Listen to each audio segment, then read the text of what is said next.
नवीन सरकार आल्यानंतर विधानसभेतलं हे माझं पहिलंच भाषण आहे आणि म्हणून मी सर्वप्रथम या विधानसभेच्या सर्व सदस्यांचं आणि महाराष्ट्रातल्या 14 कोटी जनतेचे आभार मानतो की महाराष्ट्राच्या 14 कोटी जनतेनं आमच्या महायुतीला घवघवीत यश दिलं आणि 237 आमदार या सत्ता पक्षाच्या बाजूने या ठिकाणी निवडून आले आणि ही जी काही आमची महायुती आहे या महायुतीमध्ये आमचे सहकारी आणि तत्कालीन राज्याचे मुख्यमंत्री माननीय एकनाथराव शिंदेजी असतील, राज्याचे उपमुख्यमंत्री, दादा काही लोक परमनंट उपमुख्यमंत्री म्हणतात पण माझ्या तुम्हाला शुभेच्छा आहेत, तुम्ही जरूर एक दिवस मुख्यमंत्री व्हा, असे आमचे अजितदादा पवार आणि आमच्या सोबत जे वेगवेगळे घटक पक्ष आहेत अशा सगळ्यांनी एकत्रितपणे जे सहकार्य दिलं त्या सहकार्यामुळे आज हा एक प्रचंड विजय आम्हाला या ठिकाणी प्राप्त झाला। आमचे भारतीय जनता पक्षाचे अध्यक्ष चंद्रशेखर बावनकुळेजी असतील,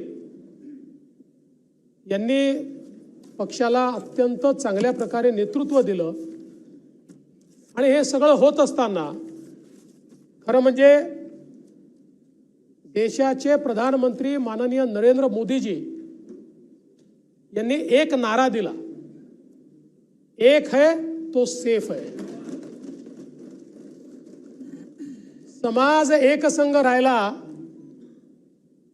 तर आपण पुढे जाऊ शकू, हा जो काही नारा दिला खऱ्या अर्थानं त्याला महाराष्ट्राने रिस्पॉन्ड केलाय, प्रतिसाद दिलाय आणि त्यातून एक मोठा विजय महाराष्ट्रामध्ये आमच्या महायुतीला या ठिकाणी प्राप्त झाला। खरं म्हणजे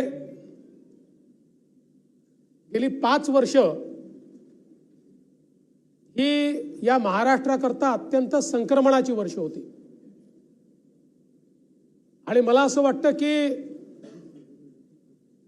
ज्या प्रकारचे आरोप प्रत्यारोप या ठिकाणी करण्यात आले ते महाराष्ट्राच्या संस्कृतीत इतक्या वर्षात आपल्यापैकी कोणी अनुभवले नव्हते। मला तर असं वाटतं की गेल्या 5 वर्षांमध्ये 2019 ते 2024 व्यक्तिगत मला, माझ्या कुटुंबाला ज्या प्रकारे टार्गेट करण्यात आलं हा तर कदाचित महाराष्ट्रातला एक रेकॉर्ड असेल की सकाळपासून संध्याकाळपर्यंत 5-5, 7-7 लोक केवळ एकाच व्यक्तीवर बोलतात, पण त्या सगळ्यांचे आभार मानतो। आज त्यांचे मनापासून आभार मानतो की त्यांनी जे वातावरण खराब केलं, त्यांनी जे सातत्याने मला टार्गेट केलं, त्यामुळेच महाराष्ट्राच्या जनतेमध्ये माझ्याबद्दल सहानुभूती तयार झाली। कारण 5 वर्षाचं माझं काम महाराष्ट्राच्या जनतेने बघितलं होतं। 5 वर्ष जाती धर्माचा विचार न करता सर्वजन हिताय सर्वजन सुखाय अशा प्रकारचं काम हे मी केलं होतं आणि म्हणून मी नेहमी सांगतो, जात जेवढी राजकारण्यांच्या मनामध्ये आहे तेवढी जनतेच्या मनात नाही आहे आणि या निवडणुकीने दाखवून दिलं, ज्यांनी ज्यांनी वेगवेगळ्या प्रकारचं पोलरायझेशन करण्याचा प्रयत्न केला ते सगळे पोलरायझेशन ध्वस्त झाले, समाज एकसंघ झाला आणि सगळ्यांनी महायुतीला मतदान केलं। जवळजवळ 50% मतं महाराष्ट्राच्या जुन्या इतिहासात आपण काढून बघा, विधानसभेच्या निवडणुकीत गेल्या 30 वर्षात तरी 50% मतं कोणाला मिळालेली नाहीत, ती 50% मतं या महायुतीला या ठिकाणी निश्चितपणे मिळाली। आणि मी त्याही वेळी सांगितलं होतं की मी आधुनिक अभिमन्यू आहे, मला चक्रव्यूह भेदता येतो। माझ्या चारीकडे चक्रव्यूह तयार करण्याचा प्रयत्न झाला, पण तो चक्रव्यूह भेदून त्या ठिकाणी आज या जागेवर मी उभा आहे। आणि अर्थातच याचं श्रेय माझं नाही, याचं श्रेय माझ्या पक्षाचं आहे आणि माझ्यासोबत काम करणारे आमचे जे सहकारी आहेत, शिवसेना असेल, राष्ट्रवादी काँग्रेस असेल, आमचे जे सगळे मित्रपक्ष असतील, त्यांचं श्रेय आहे, महाराष्ट्राच्या जनतेचं हे श्रेय आहे। आणि म्हणून मी एवढंच म्हणेन कि आंधियों में भी जो जलता हुआ मिल जाएगा, आंधियों में भी जो जलता हुआ मिल जाएगा, उस दिए से पूछना मेरा पता मिल जाएगा।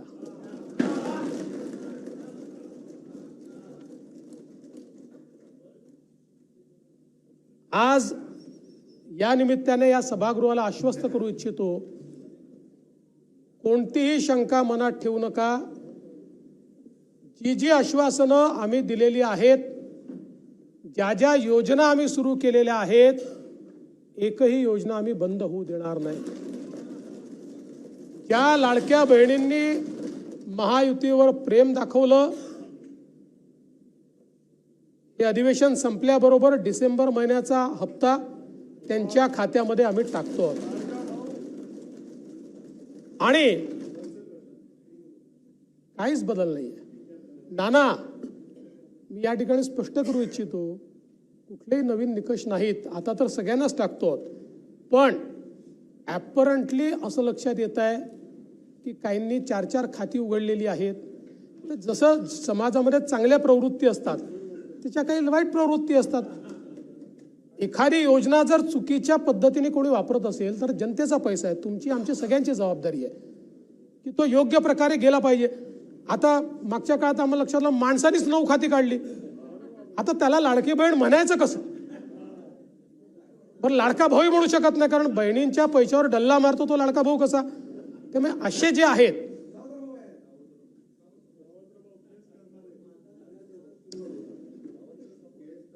त्यामुळे शेतकऱ्यांच्या संदर्भात आम्ही दिलेली आश्वासनं असतील, युवांच्या संदर्भात दिलेली आश्वासनं असतील, ज्येष्ठांच्या संदर्भात दिलेली आश्वासनं असतील, समाजातल्या वंचितांच्या संदर्भात दिलेली आश्वासनं असतील, ही सर्व आश्वासनं या ठिकाणी आम्ही पूर्ण करणारच आहोत।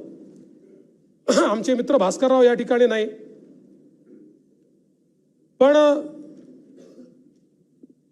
माझे सरकार याच्यावरच त्यांना परवा आक्षेप होता। आता तसे फार हुशार आहेत ते, इतके वर्ष त्यांनी राज्यपालांचं भाषण देखील ऐकलेलं आहे। कदाचित शाळेत असताना नागरिक शास्त्राला दांडी मारत असतील ते, पण शासन जे चालतं हे मुख्यमंत्र्याच्या नावाने चालत नाही, शासन राज्यपालाच्या नावाने चालतं आणि म्हणून ते माझं सरकार असतं। म्हणून राज्यपालांनी माझं सरकार म्हटलेलं आहे। तथापि माझे मित्र भास्करराव नसल्यामुळे मी त्याच्यावर जास्त या ठिकाणी बोलणार नाही। खरं म्हणजे हे जे अभूतपूर्व अशा प्रकारचं मॅन्डेट आम्हाला मिळालं, नानाभाऊ, त्याच्यावर देखील किती बोटं उचलण्याचं काम झालं। काय काय तुम्ही त्या ठिकाणी तर्क लढवले, तुम्ही नानाभाऊ वकीलच व्हायला पाहिजे होते।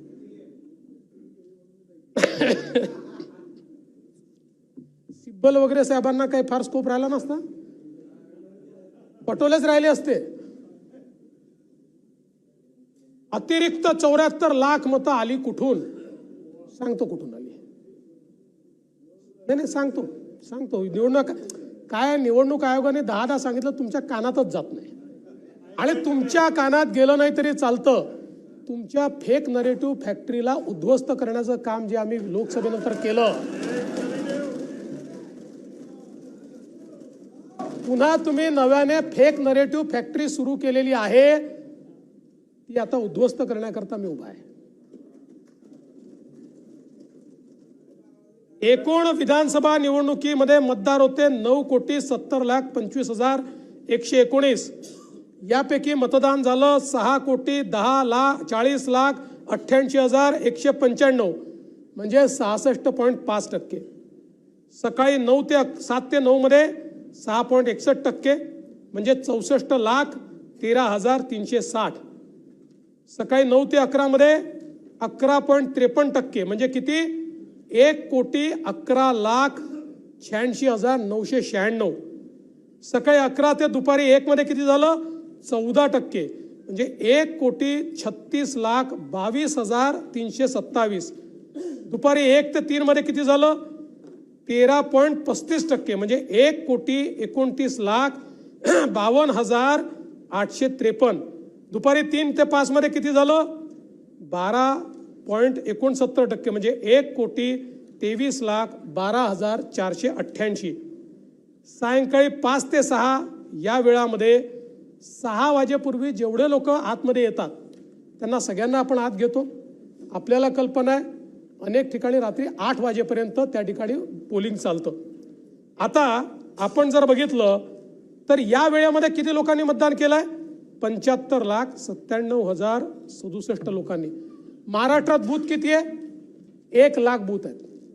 म्हणजे ॲव्हरेज एका बूथवर किती लोकांनी मतदान केलंय 75 लोकांनी मतदान केलेलं आहे. आणि आपण जर बघितलं तरी एकूण वाढ किती आहे म्हणजे आपण जर 5 वाजेपर्यंतची आकडेवारी इलेक्शन कमिशन जाहीर करतं त्याच्यानंतरची आकडेवारी ही दुसऱ्या दिवशी जाहीर होते. आणि हे आज नाही आहे आजपर्यंतच्या प्रत्येक निवडणुकीत हे झालेलं आहे.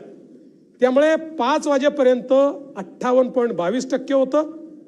अंतिम आकडेवारी आली 66 म्हणजे 7.83% हे मतदान या कालावधीमध्ये वाढलेलं आपल्याला पाहायला मिळत आहे.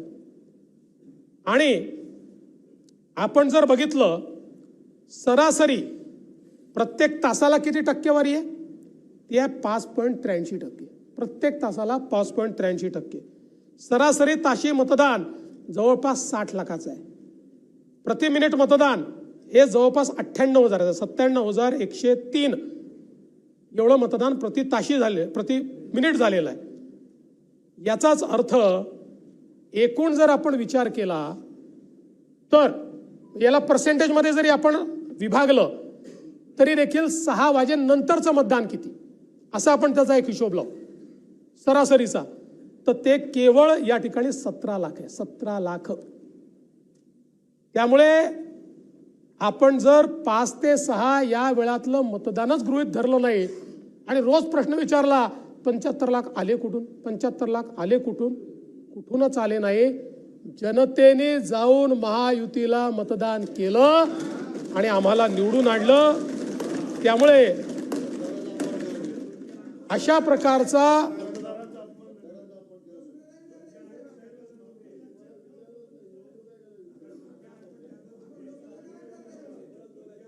आता फेक नरेटिव्ह फॅक्टरीमध्ये मार्कडवली जोडलं आणि काय काय त्या ठिकाणी हे चालले ते मला खरं सांगतो मी बाकी कोणाचं मला आश्चर्य नाही वाटलं. मी तुम्हाला माननीय पवार साहेबांचं मला आश्चर्य वाटलं फक्त पवार साहेबांचं. कारण हा देशातला एक अतिशय बॅलन्स नेता आहे. बघा यापूर्वी नाना तुमच्या पक्षाने अनेक वेळा ईव्हीएमचा मुद्दा मांडला पवार साहेबांनी कधी मांडला कधीच नाही. हारले तरी जिंकले तरी. यावेळी मात्र पहिल्यांदा पवार साहेबांनी एक नवीनच लॉजिक आणलं.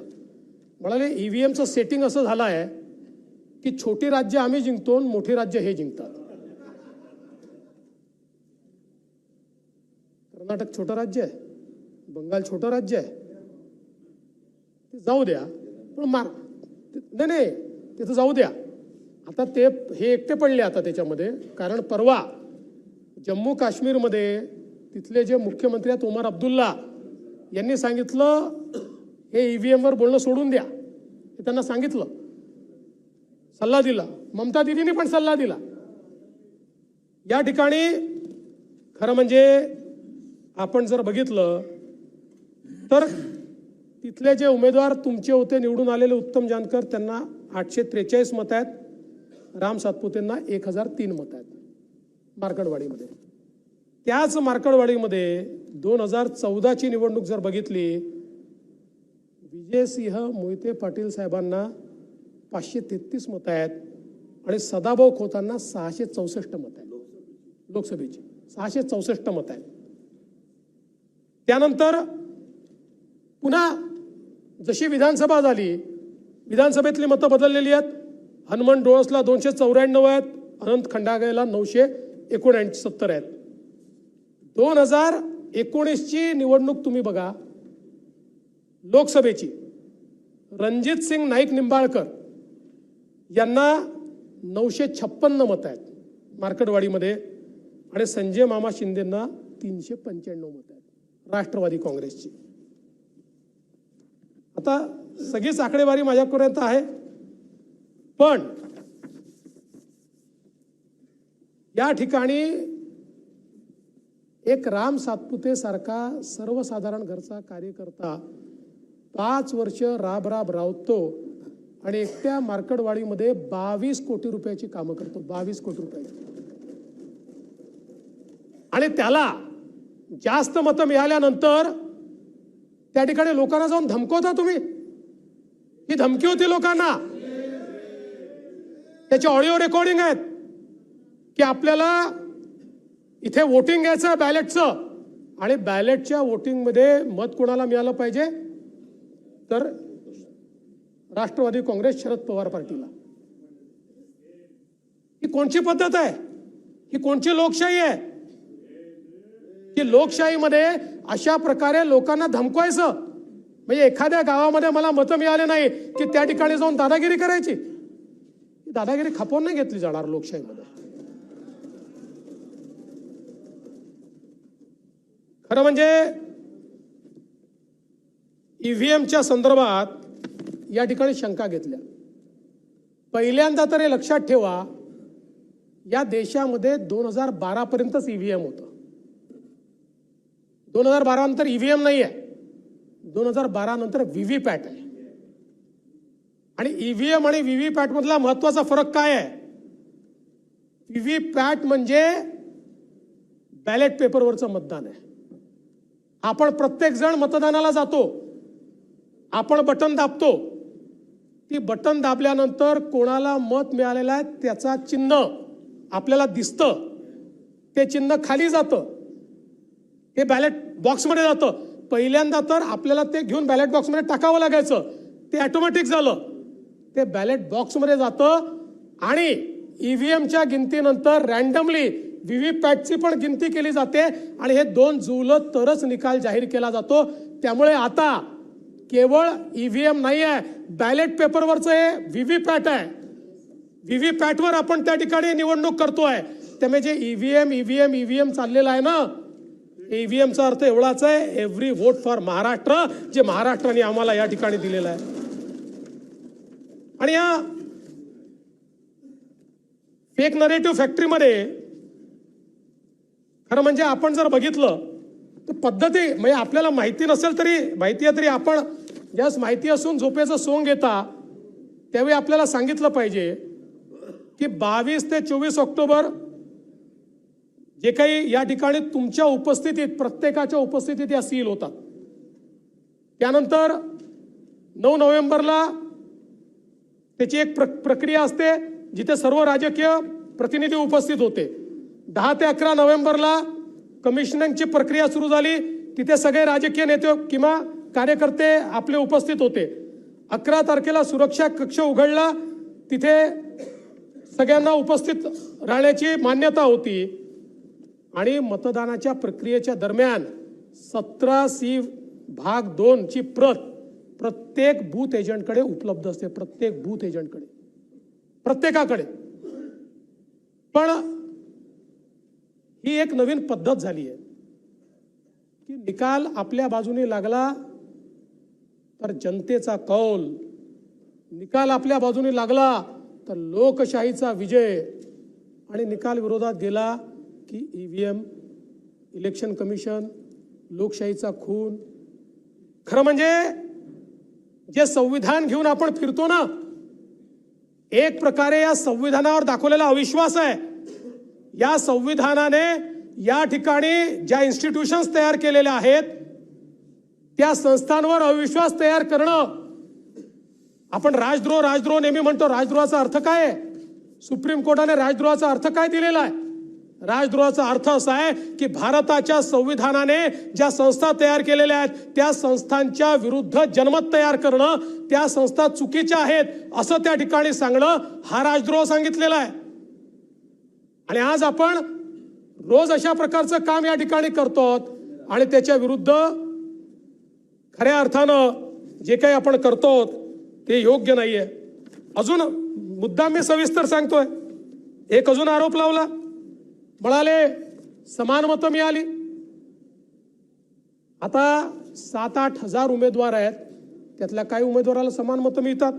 ही पहिल्यांदा मिळाली का? 2014 मध्ये आपण जर बघितलं तर 59 मतं घेणारे कोथरूडमध्ये प्रसाद साळुंके होते, घाटकोपरला दिनेश शेलार होते, मलबार हिलला सलीम पठाण होते.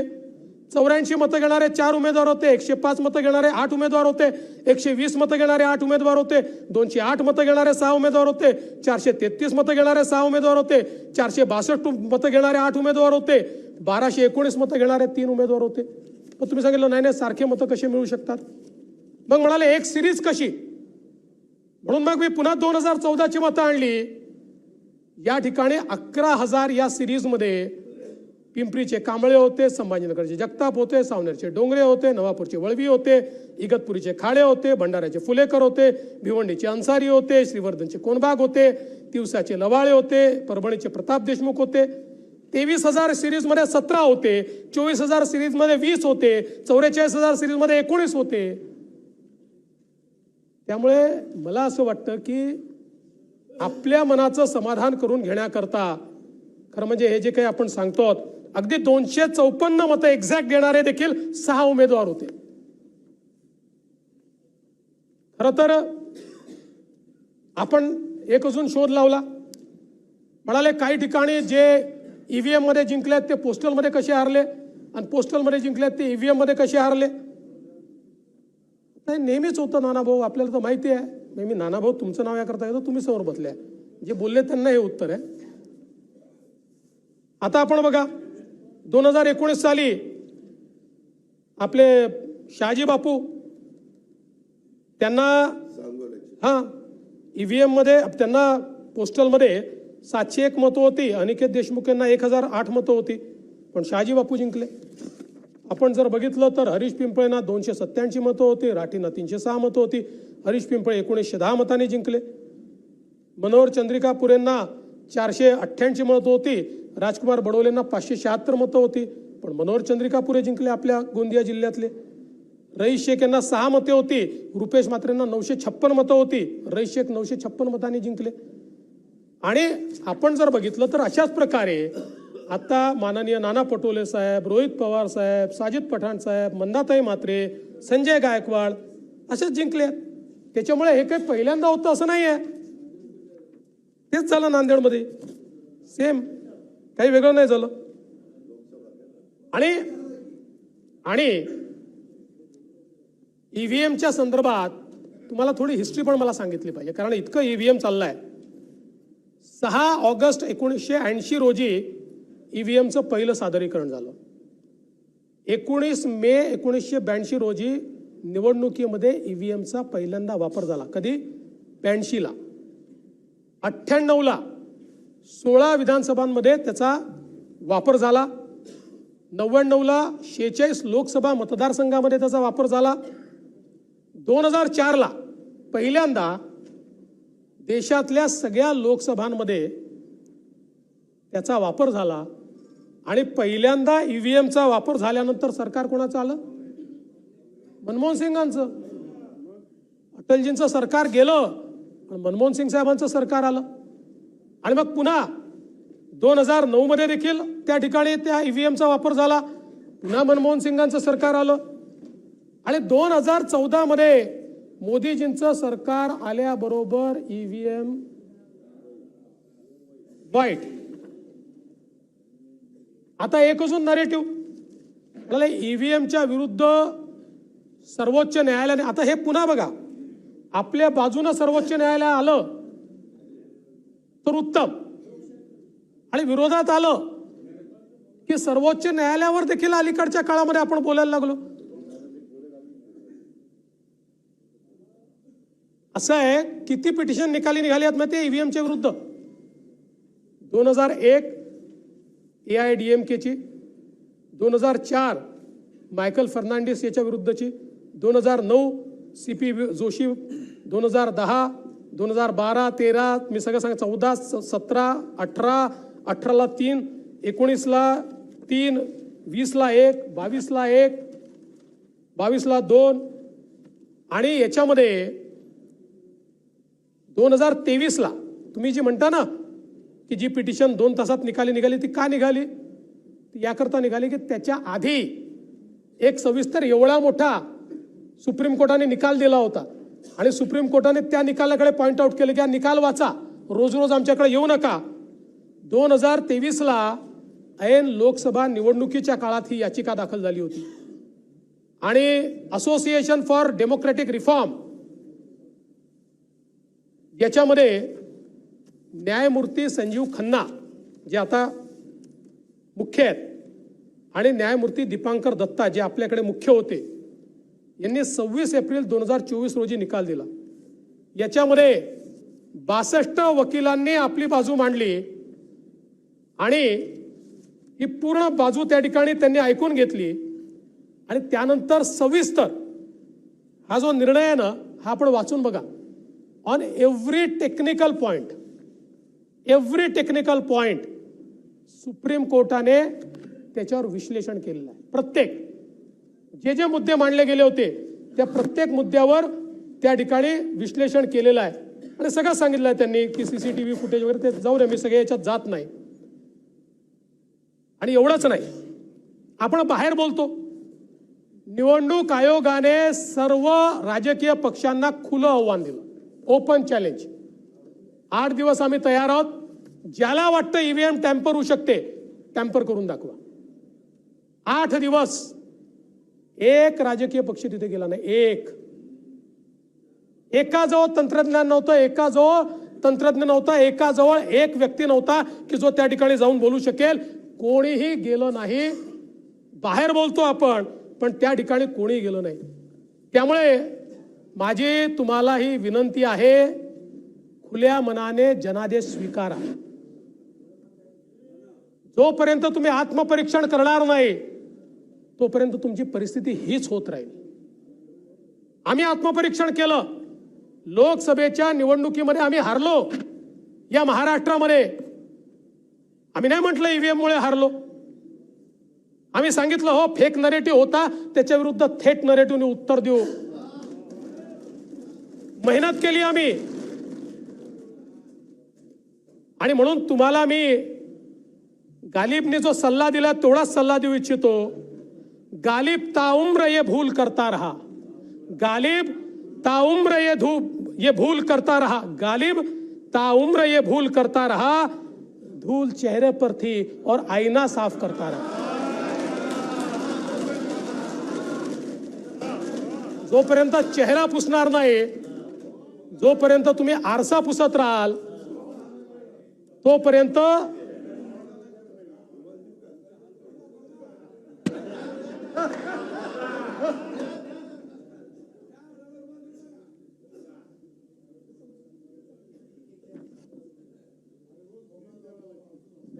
बरं. याच्यात EVM हटाव रॅली केली. आवाडसाहेब बहुतेक तुम्ही होतात त्याच्यामध्ये.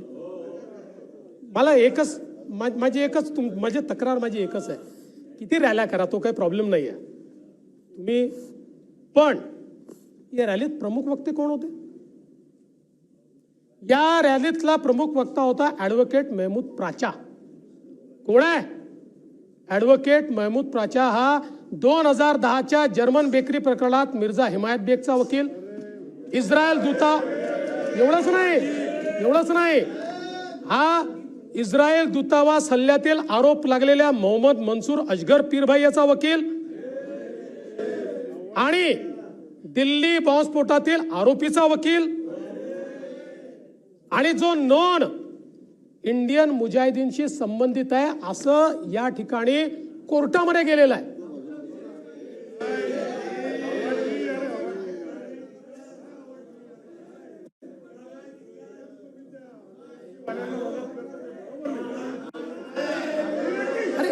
ठीक आहे, लोकशाहीमध्ये तुम्हाला अधिकार आहे आणि मला हे माहिती आहे की आम्ही किती घसा फोडून पुराव्यासहित सांगितलं तरी तुम्ही हरल्यानंतर ईव्हीएमच म्हणणार आहे.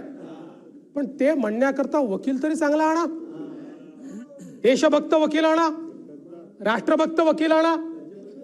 हा कोण प्राचा तुम्ही आणला की जो केवळ दहशतवाद्यांचं त्या ठिकाणी घेतो? आव्हाड साहेब, पुढच्या वेळी जरा लक्ष ठेवा, अशा आच्या प्राच्या सगळ्या त्यांच्यापासून जरा दूर राहा.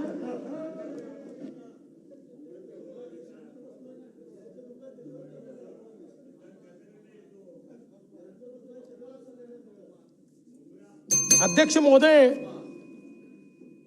निवडणूक जिंकण्याकरता काय काय यांनी नाही केलं? पहिल्यांदा आम्ही महाराष्ट्रामध्ये बघितलं की कोणीतरी येतात आणि वोट जिहादचा नारा देतात आणि 17 मागण्या तुम्हाला देतात आणि तुमचं तोंडच उघडत नाही. पण ते जाऊ द्या, याच्यातलं खरं षडयंत्र नानाभाऊ तुम्हाला सांगतो. माझा विश्वास आहे तुमच्यावर अविश्वास नाही माझा. तुम्ही कुठेतरी भटकलेले आहात. तुम्हाला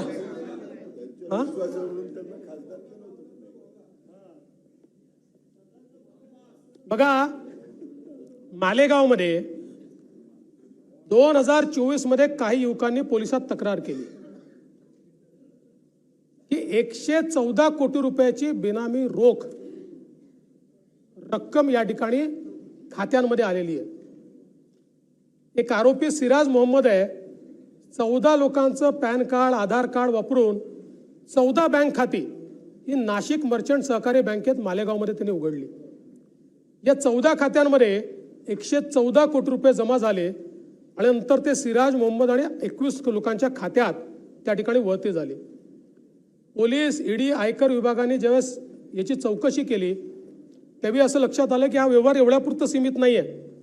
21 राज्यातनं 201 बँक खात्यात 1000 कोटी रुपयाचा व्यवहार झालेला आहे आणि मुंबई, नाशिक अशा वेगवेगळ्या शहरांमध्ये पैसे गेले आहेत.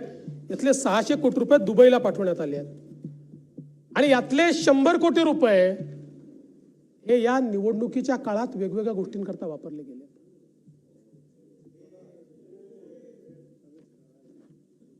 या ठिकाणी खरं म्हणजे आता तर याला एक प्रकारे ATS च्या माध्यमातून हे दहशतवादी फंडिंग आहे असं समजून ते ATS कडे हा तपास गेलेला आहे. पण निवडणुका जिंकण्याकरता आपण कुठल्या स्तराला चाललो आहोत आणि एवढंच नाही आहे. या देशाच्या निवडणुकांमध्ये जो परकीय हस्तक्षेप सुरू झालेला आहे याचेही पुरावे आता देशाच्या संसदेत आलेले आहेत. आपण सगळे एकमेकाच्या विचारांचे विरोधक आहोत आणि तुमच्या देशभक्तीवर माझी शंका नाही आहे. पण दुर्दैवाने आमचे विरोधक आपला खांदा कोणाला तरी बंदूक ठेवायला देत आहेत, याचं मला दुःख आहे. आपला खांद्यावर कोण बंदूक ठेवताय याचा देखील कधीतरी विचार केला पाहिजे. आणि म्हणून मी नानाभाऊ भारत जोडो आंदोलनावर बोललो होतो. माझ्यावर काही लोकांनी टीका केली. आज पुराव्यासहित सांगतो, भारत जोडो आंदोलन जे काही भारत जोडो अभियान, आंदोलन वेगळं, अभियान सन्माननीय नेते राहुल गांधीजींनी जे सुरू केलं, मी त्या ठिकाणी सांगितलं होतं की या अभियानात कोण आहे जरा बघा. या देशामध्ये आपण नक्षलवादाच्या विरुद्ध लढाई पुकारली. नक्षलवादी काय करतात? नक्षलवादी भारताच्या संविधानावर आमचा विश्वास नाही, भारताने तयार केलेल्या लोकशाहीवर आमचा विश्वास नाही, भारतीय संविधानाने तयार केलेल्या कुठल्याही संस्थेवर आमचा विश्वास नाही आणि म्हणून आम्हाला पॅरलल राज्य तयार करायचे. आणि ज्यावेळी देशामध्ये या नक्षलवादाच्या विरुद्ध एक मोठी लढाई सुरू झाली आणि मोठ्या प्रमाणात आम नक्षलवादी हे संपायला लागले, नवीन भरती कमी व्हायला लागली, त्यावेळी हा जो काही नक्षलवाद आहे हा शहरांमध्ये सेफ हेवन शोधायला लागला आणि मग तेच विचार अराजकतेचे हे आमच्या मुलांमध्ये रोपित करायचे आणि विशेषतः आपण सगळे त्यातनं गेलो आहोत. आपलं जे 16व्या 17व्या वर्षापासनं 27-28व्या वर्षापर्यंतचं जे वय असतं हे वय एक प्रकारे असं असतं की ज्याच्यामध्ये प्रत्येक गोष्ट नाकारतो माणूस, कारण ती समज नसते. त्यामुळे कुठल्याही गोष्टीत रिव्होल्यूशन, एक क्रांती झाली पाहिजे अशा प्रकारची मानसिकता या वयातल्या प्रत्येकाची असते. त्याचे क्रांतीचे मार्ग वेगळे असतात, पण या वर्गाला पकडून यांच्यामध्ये अराजकाचं रोपण करायचं याकरता फ्रंटल ऑर्गनायझेशन तयार झाल्या, ज्या फ्रंटल ऑर्गनायझेशनचं पॉप्युलर नाव, आणि आम्ही नाही केलं हे पॉप्युलर नाव, म्हणून मी 2012चे कागद घेऊन आलो आहे. त्या काळामध्ये याचं पॉप्युलर नाव झालं अर्बन नक्षलिझम. अर्बन नक्षलिझम म्हणजे काय, तर देशाच्या संविधानाचं नाव घ्यायचं, पण संविधानाने तयार केलेले इन्स्टिट्यूशन, कोर्ट असेल, हायकोर्ट, सुप्रीम कोर्ट असेल, RBI असेल, CAG असेल, इलेक्शन कमिशन असेल, अशा प्रत्येक संस्थेच्या बद्दल लोकांच्या मनात संशय तयार करायचा. इन टोटल लोकांचा लोकशाहीवरचा विश्वास निघाला पाहिजे. लोकांना वाटलं पाहिजे की या देशामध्ये कुठलीच संस्था स्वायत्त उरलेली नाही. आणि जेव्हा असं होईल त्यावेळी काय होईल, लोक बंड करतील. बंड करतील म्हणजे काय करतील, म्हणजे भारतरत्न डॉक्टर बाबासाहेब आंबेडकरांनी दिलेलं संविधान तोडून अराजकाचं राज्य या ठिकाणी आणतील. हाच तर प्रयत्न आहे, हाच तर या ठिकाणी प्रयत्न आहे. आणि म्हणून आपण बघा 15 नोव्हेंबर 2024 आता काठमांडूला एक बैठक झाली. यात भारत जोडोचे काही लोक गेले होते. त्याचा सगळा रिपोर्ट माझ्याकडे आहे. We all resolved that we are going to do it in different phases, mainly Maharashtra and other BJP-led states. कशाच्या बद्दल, EVMच्या बद्दल. In the first phase, in addition to ideological struggle through electronic social media platform and print media, which is critical of ongoing political affairs of the party, is going on all across the country. In the second phase, we will mobilize major mass organizations to criticize in open the reformist line of party. It will help create bigger polarization between reform in status quo and revolution, and we will be going to raise national campaign to restart ballot paper and reunite against Maharashtra government. हे काठमांडूला ठरत आहे. आणि एवढंच नाही आहे, आपण जरा, मी तुम्हाला भूतकाळात नेतो. या भारत जोडोचे जे काही वेगवेगळ्या 180 संघटना आहे, ज्यांनी निवडणुकीच्या काळात भारत जोडो म्हणून कार्यक्रम घेतले, पत्रिका काढल्या, यातल्या जवळजवळ 40 संघटना अशा आहेत, 40 की ज्यांना फ्रंटल ऑर्गनायझेशन म्हणून त्या ठिकाणी नेम केलेलं आहे. आणि मी नाही केलं.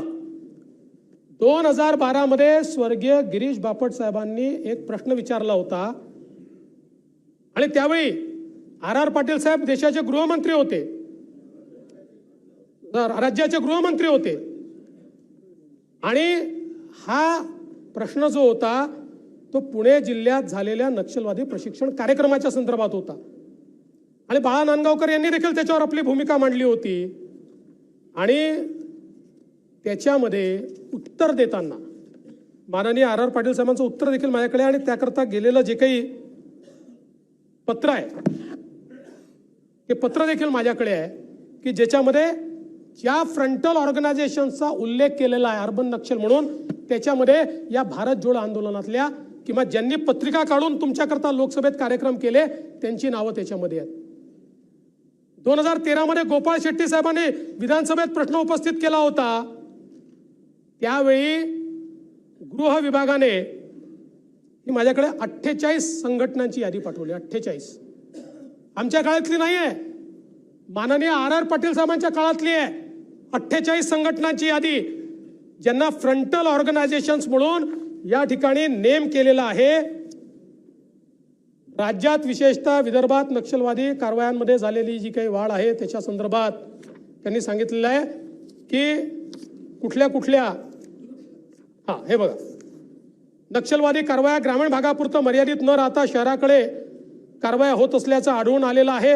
महाराष्ट्रामध्ये नक्षलप्रणित 48 आघाडी संघटना आहेत, त्यापैकी विदर्भातील चंद्रपूर, नागपूर इथे जवळपास 20 संघटना कार्यरत आहेत। नावं आहेत त्याची सगळी। या ज्या काही संघटना आहेत, आणि एवढंच नाही, इथपुरतं मर्यादित नाही आहे, तर आपण जर बघितलं लोकसभेमध्ये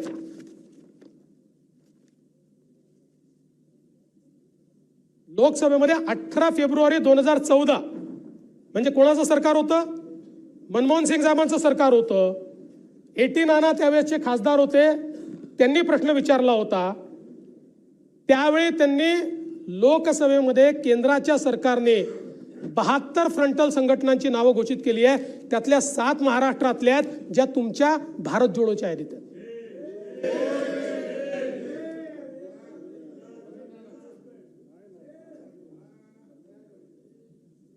त्यानंतर त्याच प्रश्नाच्या उत्तरात महाराष्ट्राच्या ATSने केंद्र सरकारला जी माहिती पाठवली आहे, ENOने, ही माहिती माझ्याकडे आहे, लोकसभेत जी गेलेली आहे। त्याच्यामध्ये त्यांनी 13 संघटनांची नावं दिलेली आहेत। एकूण 40 संघटनांची नावं दिली आहेत, त्यातल्या 13 संघटना या पुन्हा या भारत जोडोच्या आपल्या या आंदोलनामध्ये या ठिकाणी काम करतात। आणि म्हणून मी पुन्हा सांगतो, माझा काही तुमच्या कोणाच्या देशभक्तीवर माझा प्रश्नचिन्ह नाही आहे, पण निवडणूक जिंकण्याकरता आपण कोणाचा वापर करतो, कोण आपला खांदा वापरताय, या देशाला आज आपण प्रगतीकडे नेतोय। जगातली 5वी सगळ्यात मोठी अर्थव्यवस्था आपण झालो, लवकर 3री सगळ्यात मोठी आर्थिक अर्थव्यवस्था आपण होणार आहोत। तुम्हाला आम्हाला याचा आनंद आहे। जगातले अनेक देश आहेत ज्यांना आनंद नाही आहे, ज्या देशांना या ठिकाणी डीप स्टेट ऍक्टिव्हिटी करायची आहे, त्या डीप स्टेट ऍक्टिव्हिटी करता ते देश खांदा शोधतायत। हात जोडून सांगतो, तुमचा खांदा देऊ नका। ते कोणाचा तरी शोधतात, नकळत आमचाही खांदा कधीतरी घ्यायचा प्रयत्न करतील। आपल्याला सजग राहावं लागेल। मला आठवतं, अटलजींनी एकदा आपल्या सभागृहात सांगितलं होतं, सरकारें आएगी जाएगी, पार्टियां बनेगी बिगड़ेगी, ये देश रहना चाहिए, मेरा संविधान रहना चाहिए।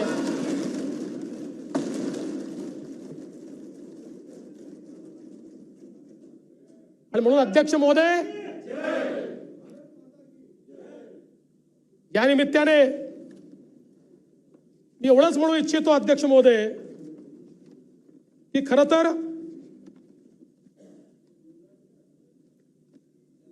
या ठिकाणी हे जे मॅन्डेट जनतेने आम्हाला दिलेलं आहे, कृपया मॅन्डेट स्वीकारा। जेव्हा तुम्ही मॅन्डेट नाकारता तो आमचा अपमान नाही आहे। आम्हाला तर भारताच्या संविधानाने इथे बसवलंय, पण त्याच संविधानाने ज्या लोकांना मतदान करण्याचा अधिकार दिलाय त्याचा अपमान या ठिकाणी करू नका, ही माझी तुम्हाला विनंती आहे। आज या निमित्ताने या चर्चेमध्ये अनेक गोष्टींचा उल्लेख झाला। काही सदस्यांनी मराठीला अभिजात भाषेचा दर्जा मिळाला याबद्दल आनंद व्यक्त केला। खरं म्हणजे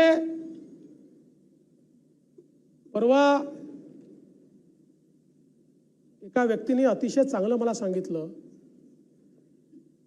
की मराठीला राजभाषेचा दर्जा हा पहिल्यांदा छत्रपती शिवरायांनी दिला होता।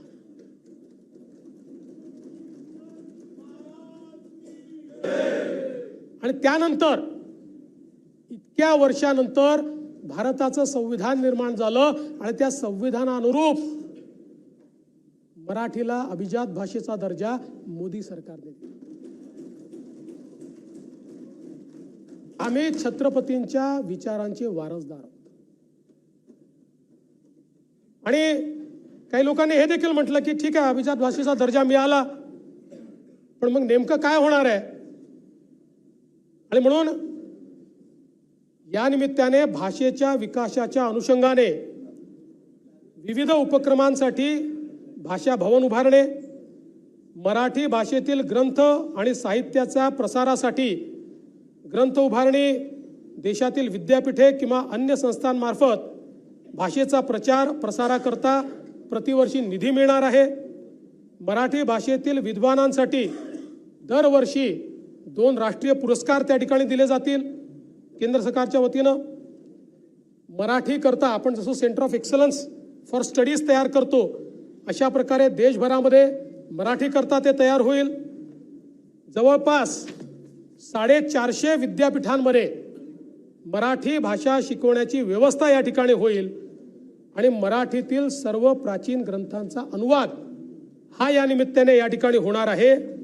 त्यामुळे आपली भाषा जी खऱ्या अर्थानं या ठिकाणी अभिजात भाषाच आहे, ही भाषा पुन्हा एकदा नव्या स्वरूपामध्ये आपण रुजवणार आहोत आणि नवीन पिढीला देणार आहोत, हे या माध्यमातून होणार आहे। एक मुद्दा अजून आला की या ठिकाणी न्यायालयांमध्ये देखील मराठीचा वापर झाला पाहिजे। खालच्या न्यायालयांमध्ये तो सुरू झालाय, अजून उच्च न्यायालयांमध्ये तो झालेला नाही। माननीय पंतप्रधान महोदयांनी देखील जी काही कॉन्फरन्स झाली प्राईम मिनिस्टर आणि चीफ जस्टिसेस, त्याच्यामध्ये सगळ्या उच्च न्यायालयांना विनंती केलेली आहे की किमान तुम्ही कामकाज जोपर्यंत मराठीत करत नाही तोपर्यंत निवाडा जरी तुमचा मराठीमध्ये द्या। आता त्याची व्यवस्था हळूहळू होते, कारण आता ट्रान्सलेशनचे टूल्स उपलब्ध झालेले आहेत, त्यामुळे येत्या काळामध्ये ते देखील होताना आपल्याला निश्चितपणे या ठिकाणी पाहायला मिळेल। काही मुद्दे या ठिकाणी आले आणि मग महाराष्ट्रातले जसं EVM आहे ना, काही तुम्हाला मिळालं नाही जयंतराव की महाराष्ट्रातले उद्योग गुजरातला चालले, दुसरं काहीच नाही।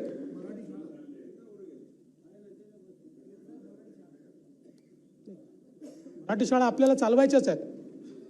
सुनील प्रभू, तुम्ही महापौर होतात, आपल्याला BMCच्या पण मराठी शाळा चालवायच्या आहेत आणि देशातल्या चालवायच्या आहेत, काही काळजी करू नका।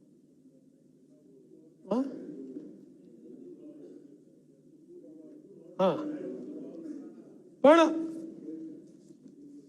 मी तर कधी कधी आश्चर्यचकित होतो की गुजरात राज्य हे पेपरमध्ये ऍड कशाला देतो, आमचं राज्य चांगलं आहे, गरजच नाही आहे। आपले विरोधक रोज सांगतात गुजरात चांगला आहे, गुजरात चांगला आहे, गुजरात चांगला आहे, हेच रोज प्रचार आणि प्रसार करतायत, तिकडेच चाललाय, तिकडेच चाललाय, तिकडेच चाललाय, तिकडेच चाललाय। काही काळजी करू नका, महाराष्ट्र कालही नंबर 1 होता, आजही नंबर 1 आणि उद्या नंबर 1 राहील। महाराष्ट्राशी कोणी स्पर्धा करू शकत नाही, महाराष्ट्राची आपली एक ताकद आहे। आणि एक लक्षात ठेवा, देशामध्ये आज 10 राज्य स्पर्धा करतायत। तो जमाना गेला की ज्यावेळी 2-3 राज्यच होती, असं नाहीये। आज 10 राज्य स्पर्धा करतायत आणि आपण त्याकरता देखील मला असं वाटतं आनंदित राहायला पाहिजे, कारण देशाचा विकास करायचा असेल तर एकट्या महाराष्ट्राच्या विकासाने देशाचा विकास होत नाही, पण त्याच वेळी इट इज कॉम्पिटिटिव्ह फेडरलिझम। त्यामुळे त्या सगळ्या राज्यांना मागे टाकून माझा महाराष्ट्र पुढे राहील, हा प्रयत्न आम्हाला करायचाच आहे। आणि म्हणून आज आपण जर बघितलं तर मोठ्या प्रमाणात गुंतवणूक ही आपल्या राज्यामध्ये आली आहे। आपल्या ज्या वेगवेगळ्या योजना चालतात, उदाहरणादाखल सामूहिक प्रोत्साहन योजना, याच्या अंतर्गत मी आकडेवारी माननीय शिंदे साहेबांचं सरकार आल्यानंतरची देतोय। 1 जुलै 2022 पासून आतापर्यंत 221 मोठे विशाल अतिविशाल असे प्रकल्प आले आहेत, ज्याच्यामध्ये 3,48,070 एवढी गुंतवणूक आहे। आणि 2,13,267 एवढं त्यातनं रोजगार निर्मिती होणार आहे. थ्रस्ट सेक्टरचा जर आपण विचार केला, कारण आपण आपल्या अर्थव्यवस्थेला $1 ट्रिलियन इकॉनॉमी करायची आहे, तर $1 ट्रिलियन इकॉनॉमी करण्याकरता इकॉनॉमिक ॲडवायझरी काउन्सिलने आपल्याला थ्रस्ट सेक्टर सांगितलेलं आहे की ज्या सेक्टरमध्ये गुंतवणूक आली तर ॲक्सिलरेटेड पद्धतीनं रोजगार निर्मिती होईल आणि महाराष्ट्राची अर्थव्यवस्था पुढे जाईल.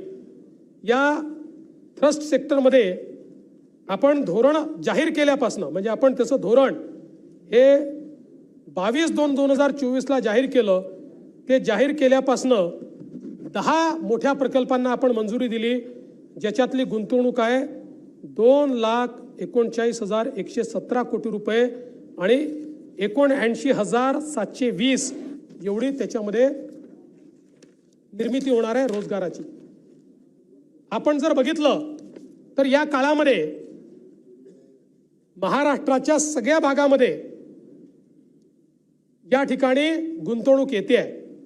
उदाहरणादाखल विदर्भाचा विचार केला तर 47 प्रकल्प, मोठे प्रकल्प या ठिकाणी आले आहेत, ज्यामध्ये 1,23,931 एवढी गुंतवणूक आहे, 61,000चा रोजगार आहे.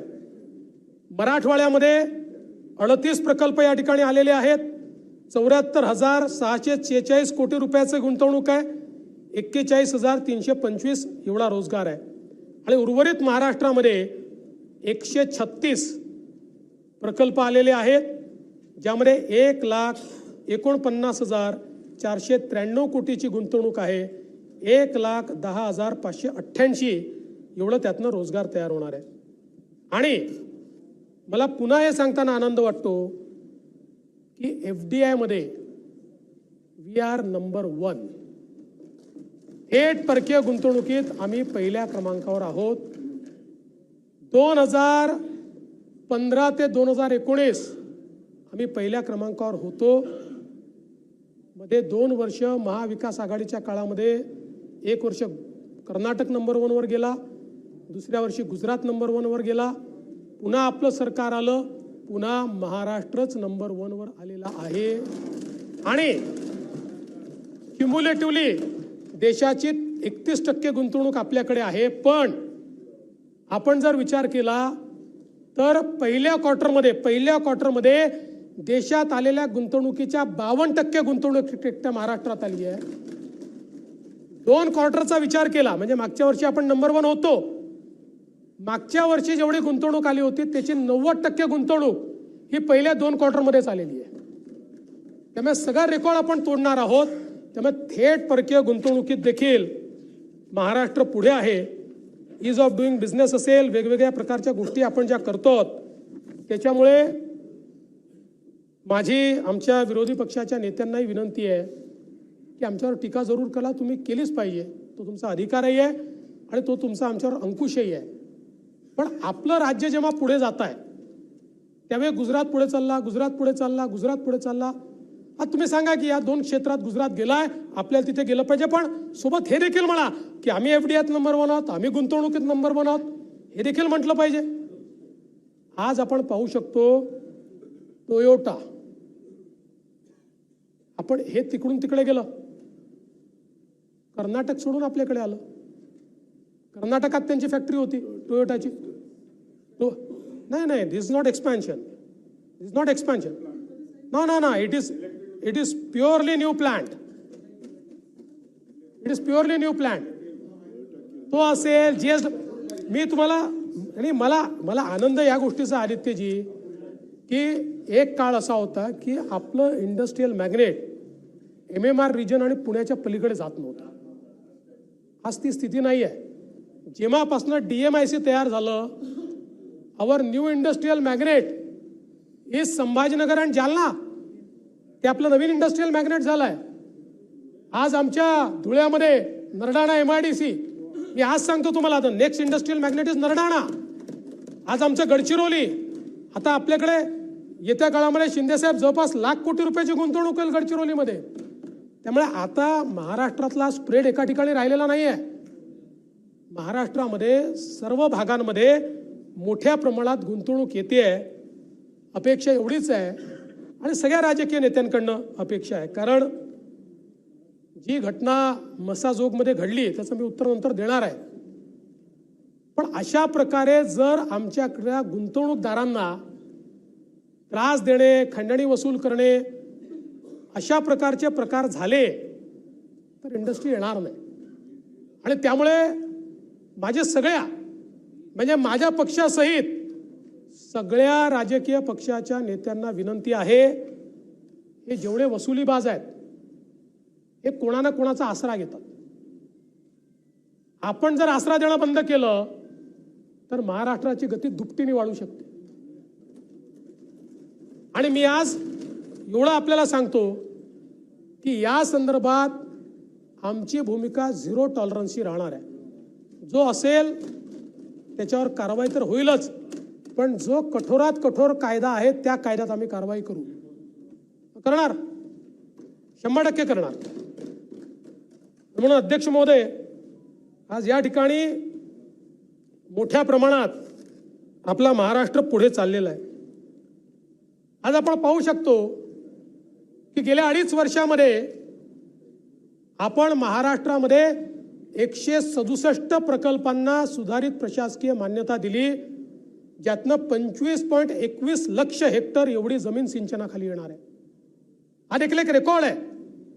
आणि याच्यामध्ये एकाच भागाचे नाही आहेत.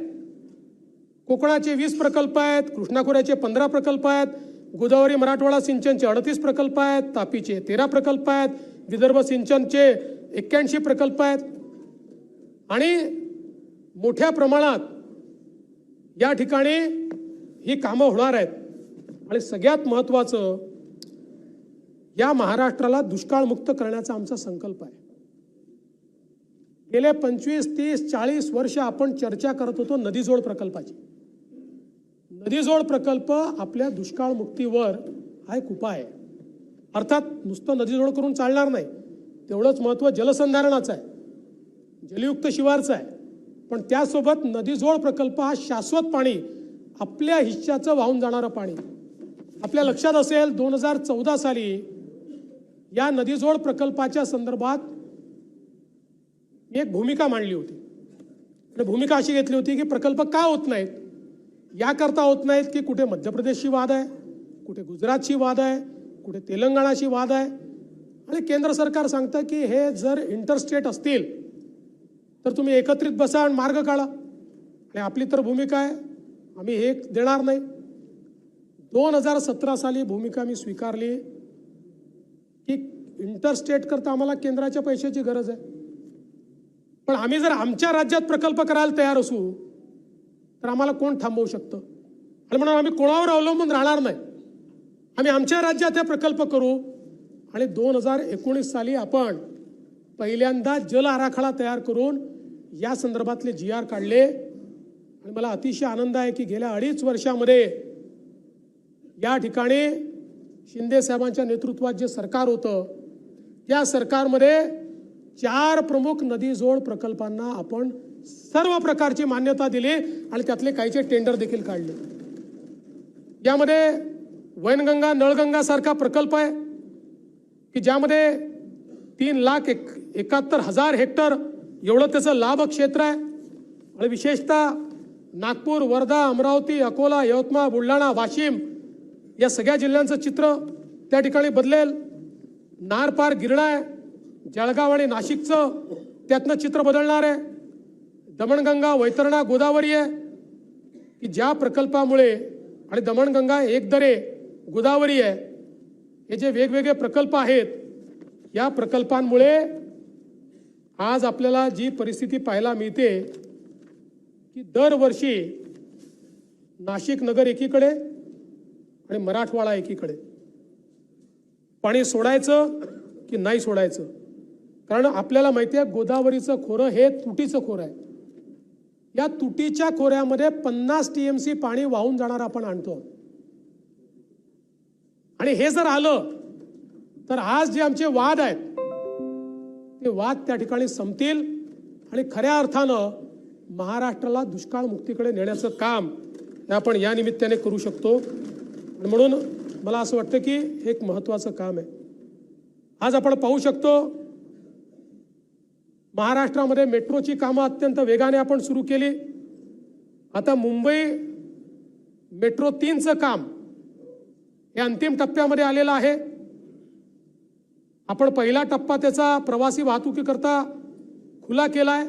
आता जो दुसरा टप्पा आहे BKC पासून कुलाब्यापर्यंत, ज्याने खऱ्या अर्थानं मुंबईला एक नवीन लाईफलाईन तयार होणार आहे। 17 लाख लोक रोज प्रवास करतील। आज 6 लाख लोक करतात कारण कनेक्टिव्हिटी पूर्ण झालेली नाही। 17 लाख लोक या एका लाईनवर प्रवास करतील। आपण मे 2025 पर्यंत हा खुला करणार आहोत।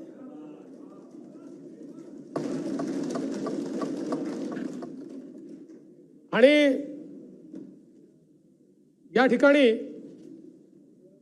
जवळपास 374 किलोमीटरचं मेट्रोचं जाळं हे MMR रिजनमध्ये तयार करण्याचा निर्णय आपण घेतला। यापैकी 70 किलोमीटरचं काम आपलं कार्यान्वित झालं। आता 20 किलोमीटरचं अजून होईल आणि टप्प्याटप्प्यानं आप हाथ उठा रहे भिवंडी, चिंता मत करो। शिंदे साहब ने और मैंने तय किया है अभी बहुत तेजी से उधर ले जाएंगे, एकदम फास्ट।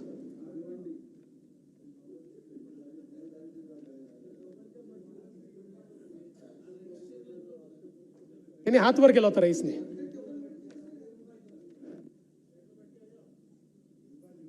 रईस भाईची ट्रेन ही आम्हाला जर भिवंडीतनं इकडे आणायची असती तर आम्ही त्यांना सांगितलं असतं की भायखळ्यात लढा, म्हणजे आमच्याकडनं नाही, पण त्यांची ट्रेन तिकडेच राहिली। पुणे मेट्रो असेल, नागपूर मेट्रो असेल, सगळ्या मेट्रोचं काम हे अत्यंत वेगाने या ठिकाणी चाललेलं आहे। आणि याच्या व्यतिरिक्त काही कामं देखील आपण हातामध्ये घेतो। यासोबत मला सांगितलं पाहिजे की आपण मागच्या काळामध्ये मोठ्या प्रमाणात सौर ऊर्जेचं काम सुरू केलं। विशेषतः शेतकऱ्यांना दिवसा अखंडित 3 फेजची वीज देता आली पाहिजे, हे आपलं स्वप्न होतं। त्यामुळे आपण मुख्यमंत्री सौर कृषी वाहिनी 2.0 ही योजना सुरू केली। या योजनेच्या अंतर्गत आपण या ठिकाणी MSCB solar agro power limited, देशातली पहिली केवळ शेतकऱ्यांना वीज देणारी कंपनी आपण स्थापन केली। या कंपनीच्या अंतर्गत 16,000 मेगावॅट विजेचे प्रकल्प आपण सुरू केले। हा देशातला सगळ्यात मोठा विकेंद्रित सौर ऊर्जा निर्मितीचा प्रकल्प आहे, ज्याच्यामध्ये 8,428 कृषी वाहिन्या म्हणजे फीडर्स जे आपण सेपरेट केलेले आहेत, या फीडर्सला आपण सोलराइज करतो आहोत। आणि याच्यामध्ये दररोज मला एक मेसेज असतो, आज 4 मेगावॅट कार्यान्वित झालं, आज 5 मेगावॅट कार्यान्वित झालं। जवळपास आत्तापर्यंत 669 मेगावॅट एवढी क्षमता कार्यान्वित झाली आहे। त्यातनं 1,30,486 कृषी ग्राहकांना आपण 3 फेजचा पुरवठा सुरू केला आहे। आणि आमचा प्रयत्न आहे 2026 पर्यंत पूर्ण 16,000 मेगावॅटची कामं पूर्ण करायची आणि महाराष्ट्रातल्या शेतकऱ्यांना दिवसा वीज। त्याचा फायदा आपल्याला काय आहे? आज आपण शेतकऱ्याला मोफत वीज दिली आहे, त्याचा 15,000 कोटी रुपयाचा एक प्रकारे आपल्या बजेटवर भार आहे। या विजेचा फायदा असा आहे, आपण ज्या शेतकऱ्याला वीज देतो, जेव्हा आपण त्याच्याकडनं बिल वसूल करायचो त्यावेळी शेतकऱ्याला ज्या वीज जी द्यायचो ती आपल्याला 8 रुपयाची पडायची आणि शेतकऱ्यांकडनं आपण ₹1.25 घ्यायचो किंवा ₹1.5 घ्यायचो। आता ही जी वीज आहे ही आपल्याला 3 रुपयाची पडणार आहे। म्हणजे ही जी काही 6.5 रुपयाची सबसिडी आपल्याला द्यावी लागायची त्यातल्या किमान 4.5 रुपयाची बचत होणार आहे।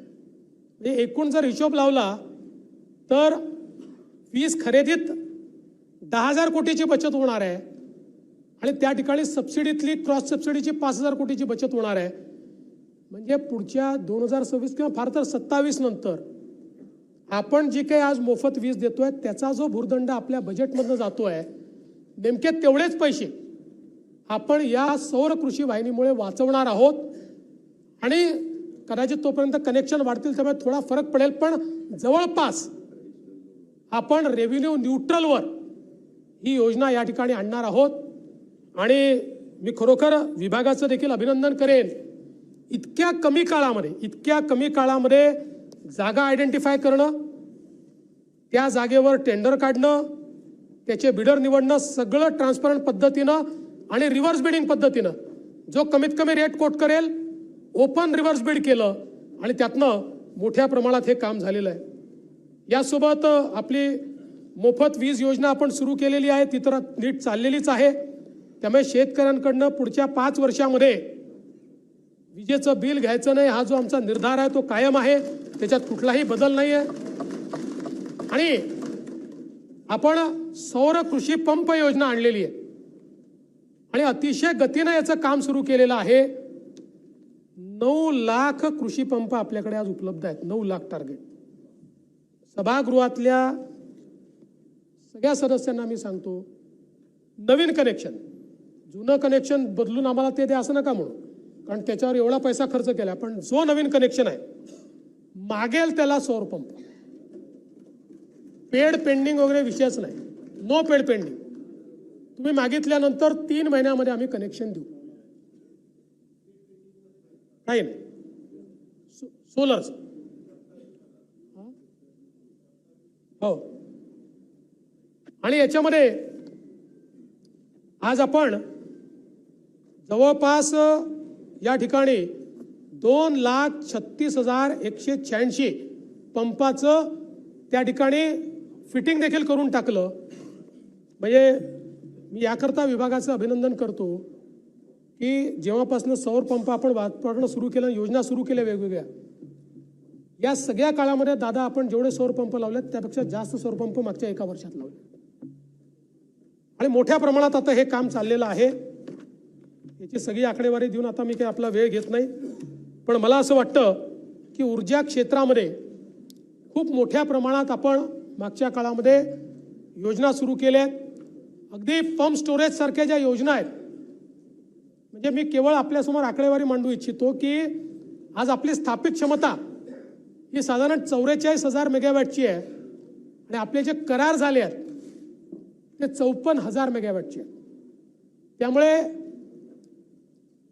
आपण साधारणपणे आपण जी ऊर्जा देतो या ऊर्जेमध्ये 16% अपारंपरिक आहे आणि 84% प्रदूषण करणारी पारंपरिक ऊर्जा आहे. 2030 साली हे जे प्रकल्प आपण हातात घेतले हे टप्प्याटप्प्याने पूर्ण होणार.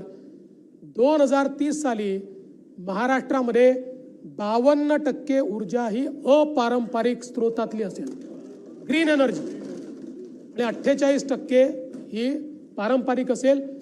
आपल्याला अर्थातच नेट झिरोकडे जायचं आहे, खूप मोठा मार्ग आहे आपल्यासमोर, पण याच्याकडे आपण जाण्याची सुरुवात केलेली आहे. खरं म्हणजे भास्कररावनी विषय मांडला होता प्रधानमंत्री आवास योजनेच्या संदर्भात, शहरी आणि ग्रामीण याच्यातला.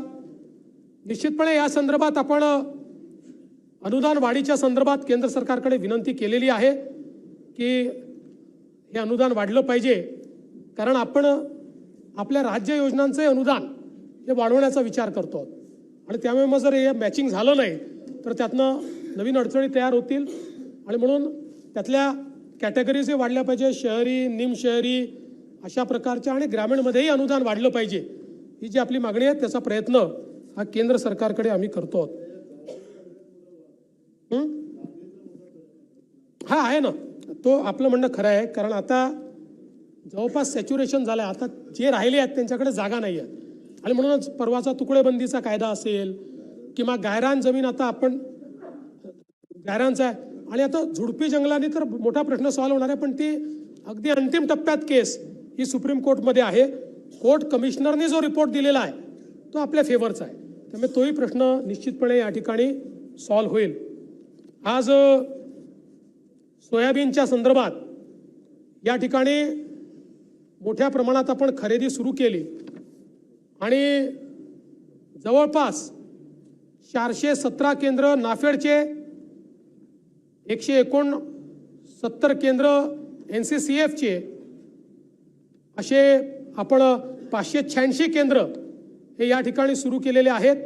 आणि जी मागणी सातत्याने होत होती की उत्पादकता वाढवून द्या, तोही निर्णय आपण घेतला. उदाहरणादाखल बीड जिल्ह्यासाठी प्रति हेक्टरी 9.5 क्विंटल एवढी उत्पादकता पकडली होती, ती आता 21.50 क्विंटल एवढी केली आहे. लातूर जिल्ह्याकरता 12.30 क्विंटल होती, ती 20 क्विंटल एवढी सुधारित उत्पादकता केलेली आहे. त्यामुळे शेतकऱ्याला तेवढं जास्ती आपलं सोयाबीन हे त्या ठिकाणी देता येईल.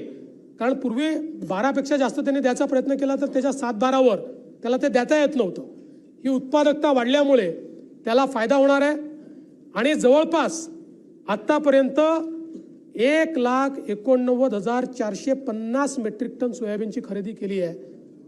ही गेल्या 15 वर्षातली सर्वाधिक खरेदी आहे, रेकॉर्ड खरेदी आहे. आणि 12 जानेवारीपर्यंत आम्ही ती सुरू ठेवणार आहोत. आणि गरज पडली तर केंद्र सरकारकडे जाऊन अजून त्याच्यामध्ये आपण वाढ मागू. एवढंच नाही तर केंद्र सरकारला आपण विनंती केली होती की पाऊस उशिरापर्यंत आला, त्याच्यामुळे त्या ठिकाणी आर्द्रता जी आहे, मॉइश्चर, हे मॉइश्चर जास्त आहे. म्हणून पहिल्यांदा केंद्र सरकारने नेहमी 12% मॉइश्चरची खरेदी होते, 15% मॉइश्चरची खरेदी अलाउ केली. आणि त्यामुळे मोठ्या प्रमाणात ही खरेदी चाललेली आहे. आणि जिथे गेलं नसेल, माझी विनंती आहे, जिथे गेलं नसेल त्या आमदारांनी आम्हाला पॉइंट आउट करून द्यावं. तिथे कडक शब्दात सांगण्यात येईल आणि केंद्र सरकारला सांगून त्या खरेदी केंद्रावरच कारवाई केली जाईल. आणि नंतर असं मध्ये मध्ये बोलता येत नाही. आणि एवढंच नाही तर आता एक प्रयत्न आमचा असा आहे की यावेळी पणन आणि कृषी विभागाला टार्गेट देऊन आपल्याला दरवेळेस खरेदी केंद्र उघडा, मग ते उघडले नाही, मग उघडले तर उशिरा उघडले. यामध्ये मध्य प्रदेशने चांगली व्यवस्था केली. स्मूथ खरेदी होण्याच्या संदर्भात, खरेदी तर दरवर्षी करायचीच आहे आणि म्हणून या संदर्भात आम्ही प्रयत्न करतो की आपली खरेदीची पद्धत ही अधिक सुलभ कशी करता येईल. आणि अनेक वेळा म्हणजे आपण प्रयत्न करून आपल्या FPOsला खरेदीची परवानगी दिली, पण काही ठिकाणी FPO बदमाशी करायला लागले. त्याच्यामुळे ट्रान्सपरंटली खरेदी कशी होईल याचा प्रयत्न आपण पुढच्या काळामध्ये निश्चितपणे करणार आहोत. आणि ते गरज असेल तर सेंटर देखील वाढवू, काही अडचण नाही आहे. अध्यक्ष महोदय, यासोबत लाडकी बहिणीच्या संदर्भात आधीच सांगितलं, त्यामुळे आता पुन्हा सांगत नाही. अन्नपूर्णा योजनेच्या अंतर्गत आपण त्या ठिकाणी जे काही अनुदान आहे ते दिलेलं आहे. माननीय बाळासाहेब ठाकरे स्मृती मातोश्री ग्रामपंचायत बांधणी योजना, या योजनेच्या अंतर्गत 1748 ग्रामपंचायतींना प्रशासकीय मान्यता आपण दिलेली आहे आणि त्यातनं त्यांचं देखील बांधकाम जे आहे ते आपण सुरू करतो. यासोबत एक निलेश राणेजींनी मुद्दा मांडला होता पोर्ट्सच्या संदर्भात आणि विशेषतः कोकण किनारपट्टीवरील पोर्टच्या संदर्भातला. एकतर त्यांनी ही देखील मागणी केली की त्याचं ऑडिट झालं पाहिजे. निश्चितपणे मागच्या काळामध्ये हे सगळे पोर्ट्स आणि त्यासोबत 700पेक्षा जास्त लँडिंग पॉईंट्स आहेत. या लँडिंग पॉईंट्सला कसं मॅन करता येईल या संदर्भातला एक आराखडा आपण तयार केलेला आहे आणि त्यातनं अधिक सुरक्षित अशा प्रकारचं वातावरण कसं तयार करता येईल हा आपला प्रयत्न आहे. आज आपल्याला कल्पना आहे की केंद्र सरकारने आपल्या राज्यामध्ये पालघर जिल्ह्यामध्ये वाढवण बंदराला मान्यता दिली आहे. जवळपास 76,000 कोटी रुपयाचा हा प्रकल्प आहे. वाढवण बंदर याकरता अत्यंत महत्त्वाचं आहे की देशामध्ये वाढवण अशी जागा आहे की ज्या ठिकाणी 10 किलोमीटरपर्यंत 20 मीटर डीप ड्राफ्ट आहे. त्यामुळे जगातलं कुठलंही जहाज आज जगातले मोठे वेसल आपल्याकडे येऊ शकत नाही. आणि तुम्ही जगाच्या इतिहासात कुठलंही मोठी अर्थव्यवस्था बघा, मॅरीटाईम अर्थव्यवस्थेशिवाय कोणीच मोठं झालेलं नाही. जगात बाकी कितीही वेज येऊ द्या, पण जोपर्यंत मॅरीटाईम इकॉनॉमी उभी होत नाही तोपर्यंत समृद्धी येत नाही. पॉट लेट डेव्हलपमेंट हाच जगाच्या इतिहासाचा मार्ग राहिलेला आहे. आणि विशेषतः ज्या प्रकारे चीननी कोविडच्या काळामध्ये सप्लाय चेन डिस्रप्ट केली, त्यानंतर तर नवीन सप्लाय चेन तयार करणं ही जगाची प्रायोरिटी झाली आहे. आणि त्या प्रायोरिटीमध्ये सगळ्यात महत्त्वाचं काही ठरणार असेल तर वाढवण बंदर ठरणार आहे. आज भारताच्या एकूण कंटेनर ट्रॅफिकपैकी 65% कंटेनर ट्रॅफिक एकटं JNPT पोर्ट सांभाळतं. या JNPT पोर्टच्या 3 पट मोठं वाढवण बंदर आहे. आज देशाची जेवढी क्षमता आहे तेवढी क्षमता एकट्या वाढवण बंदराची आहे. आणि त्यामुळे हे एक बंदर, आणि मी देशाचे प्रधानमंत्री माननीय मोदीजी, जवळपास 30-35 वर्ष ते होत नव्हतं, त्यात अनेक अडचणी होत्या.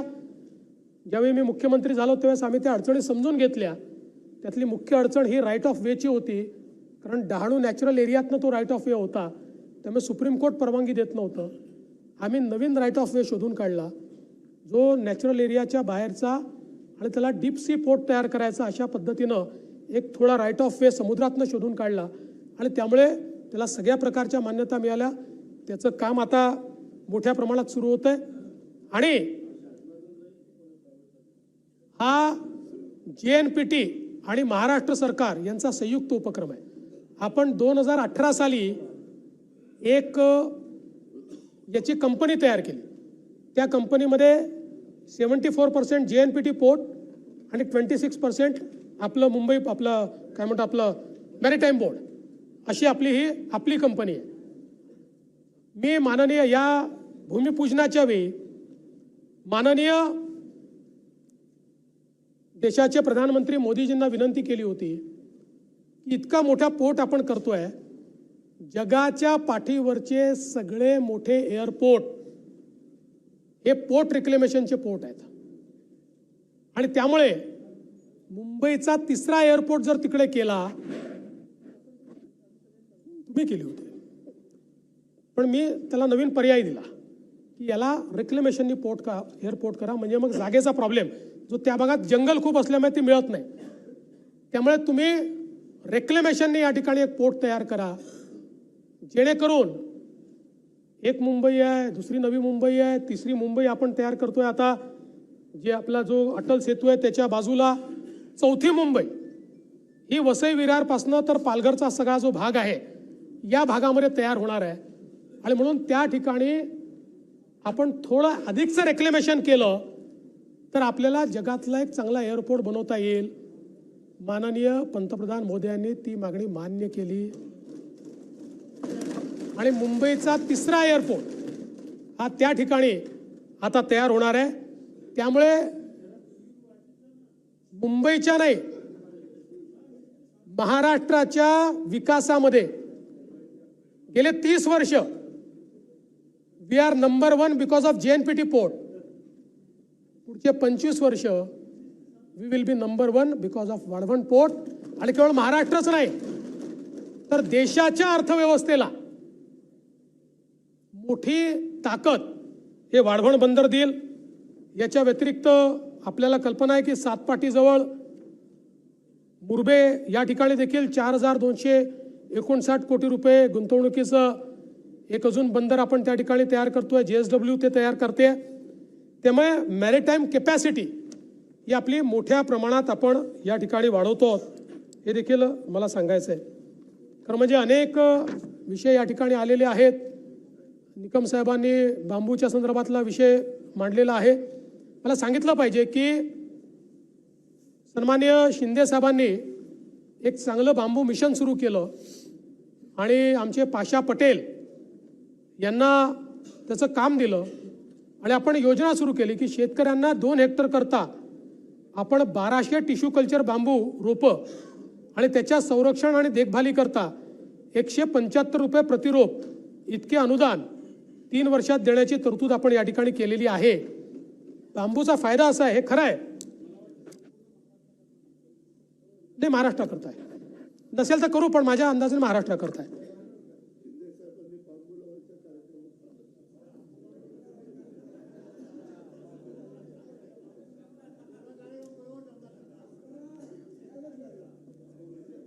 आणि असा बांबू लावला की जो परमनंट आहे। बांबूचा फायदा असा असतो की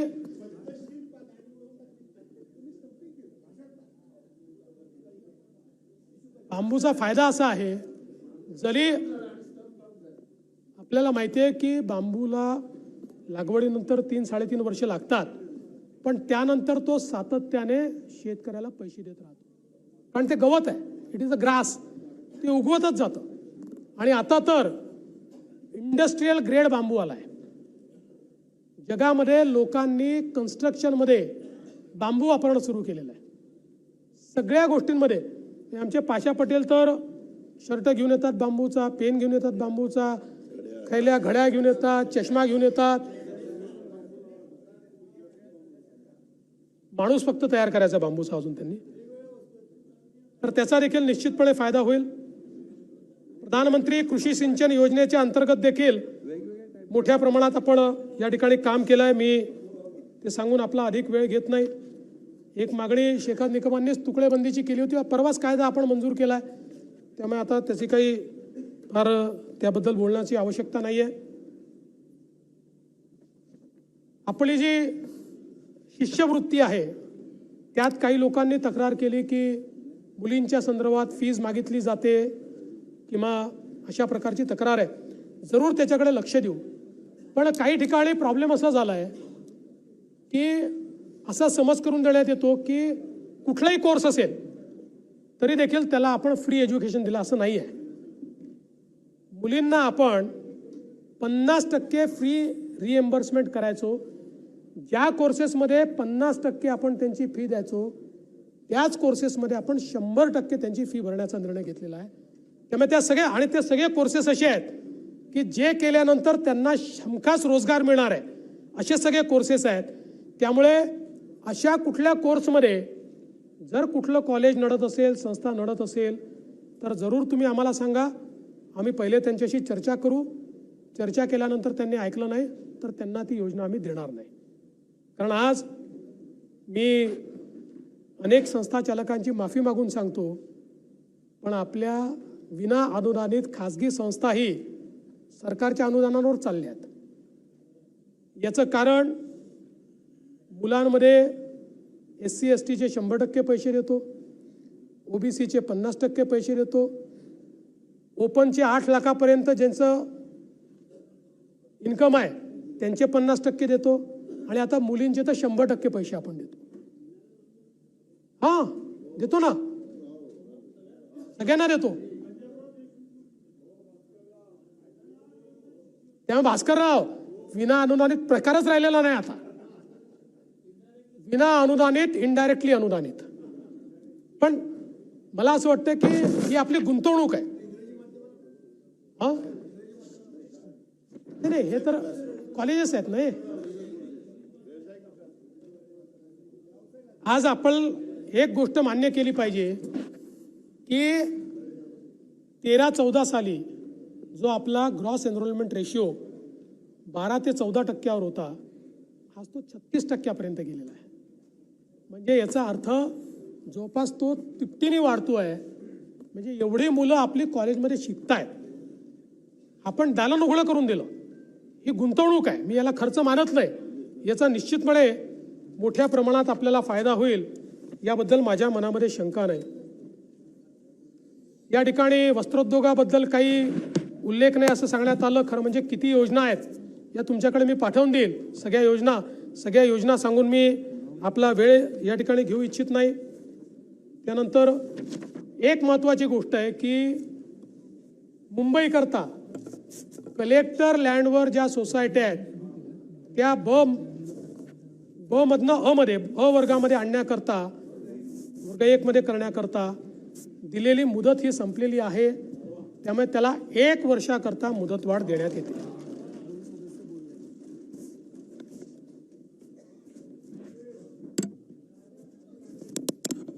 सन्माननीय दाते यांनी जलयुक्त शिवार योजना सुरू करावी अशी मागणी केली आहे. योजना सुरूच आहे, ती अधिक प्रभावीपणे राबवण्याचा कार्यक्रम आपण या ठिकाणी करू.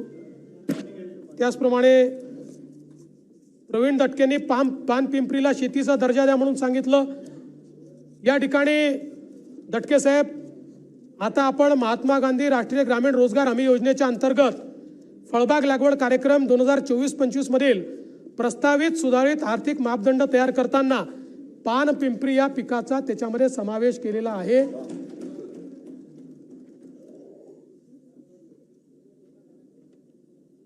सीमाताई हिरेंनी या ठिकाणी नाशिक IT पार्कच्या संदर्भातली मागणी केली आहे. नाशिक महानगरपालिका हद्दीतील आळगाव शिवारात 335 एकर जागेत IT पार्क प्रस्तावित होता. IT पार्क लगत पब्लिक अम्युनिटीचे 40,000 चौरस मीटर क्षेत्र हे मनपाच्या ताब्यात आलेले आहे. IT पार्कचं सुयोग्य नियोजन करण्यासाठी वास्तुविशारदाची नेमणूक करण्याकामी त्या ठिकाणी सुरुवात झालेली आहे. त्यामुळे मी आता सगळं आपल्याला या ठिकाणी वाचून दाखवत नाही, पण निश्चितपणे नाशिकमध्ये अद्ययावत IT पार्क तयार करण्याची सुरुवात ही आपण या ठिकाणी केलेली आहे आणि पुढच्या काळात तो आपण निश्चितपणे करू. वाडवळ बंदर मी बोललेलो आहे. आपल्याला माहिती आहे, नवीन आपण कायदे तयार केले, त्या कायद्यांमध्ये आता फॉरेन्सिक एव्हिडन्सला सगळ्यात जास्त महत्त्व आलेलं आहे. त्यामुळे गुन्हे स्थळावर, जसं आपण पूर्वी सिनेमामध्ये पाहायचो, परदेशी सिनेमामध्ये गुन्हे स्थळावरती अशी व्हॅन जायची, त्यातनं व्हिडिओ कॅमेरे निघतात आणि मग ते तिथेच फॉरेन्सिक करतात. आता ते तिकडच्या पिक्चर पुरतं मर्यादित नाही, ते आपल्याकडे देखील होणार आहे. आता आपल्या राज्यात होणार आहे आणि तशा या जवळपास 254 मोबाईल फॉरेन्सिक व्हॅन या आपण त्या ठिकाणी तयार केलेल्या आहेत. याचं लॉन्चिंग देखील आपण करतो. आपण centre of excellence in digital forensic हे देखील तयार केलेलं आहे आणि अनेक गोष्टी आहेत. कधीतरी मी आपल्या चर्चेच्या दरम्यान त्याचं उत्तर हे निश्चितपणे या ठिकाणी देईल. मला असं वाटतं की मागच्या काळामध्ये आपण जे अनाऊन्स केलं होतं कापूस आणि सोयाबीनला या ठिकाणी 5,000 रुपये देण्याचं, ते देखील जवळपास 67 लाख शेतकऱ्यांच्या खात्यामध्ये थेट ते पैसे देण्यात आलेले आहेत. पुणे शिरूर नगर संभाजीनगर राष्ट्रीय महामार्ग या संदर्भातला विषय आला. आपल्याला कल्पना आहे की या संदर्भात ग्रीनफील्ड मार्ग आपण तयार करतो आहोत, त्या संदर्भातली सुरुवात आपण केलेली आहे. आणि म्हणून अनेक विषय आहेत, काही लोकांचे विषय कदाचित या ठिकाणी मांडता आले नसतील वेळेच्या अभावी, पण मी त्यांना आश्वस्त करू इच्छितो की सगळे प्रश्न सोडवण्याकडे आमचा भर असेल. या सभागृहाला या निमित्ताने मी आश्वस्त करू इच्छितो की ही आपली सुरुवात आहे आणि येत्या काळामध्ये महाराष्ट्राला नव्या उंचीवर आपल्याला न्यायचं आहे. आणि या नव्या उंचीवर नेण्याकरता विरोधी पक्ष असो की सत्तारूढ पक्ष असो, सगळ्यांना एकत्रितपणे काम करावं लागेल. आणि म्हणून तुम्ही आमच्यावर जर टीका केली तर आम्ही रागवणार नाही, त्या टीकेला उत्तर देऊ. विनाकारण टीका केली तर जोरदार उत्तर देऊ. एक नरेटिव्ह केला तर थेट नरेटिव्हने उत्तर देऊ.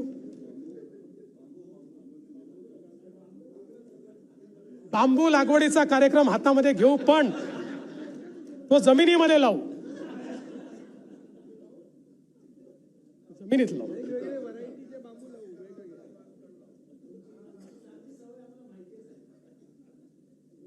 त्यामुळे राज्याच्या जनतेने जे एक अतिशय चांगलं मॅन्डेट दिलंय, मॅन्डेट मिळाल्यानंतर आम्ही खरोखर आनंदीच होतो. पण आता तो आनंद ओसरल्यानंतर जबाबदारीची जाणीव आम्हाला आहे. कारण जेव्हा एवढं मोठं मॅन्डेट मिळतं, ते मॅन्डेट अनेक जबाबदाऱ्या घेऊन येतं, लोकांच्या अपेक्षा घेऊन येतं. त्या अपेक्षा पूर्ण करणं ही आमची जबाबदारी आहे आणि म्हणून जी काही आमची क्षमता आहे त्या क्षमतेचा पूर्ण वापर करू। अलीकडच्या काळामध्ये अनेक मीम्स चालतात।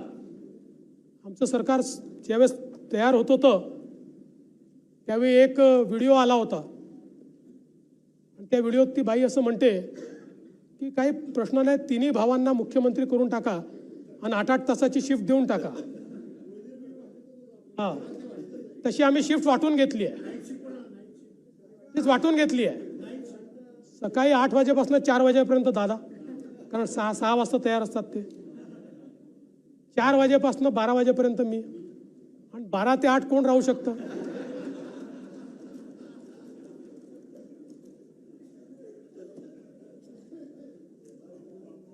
त्यामुळे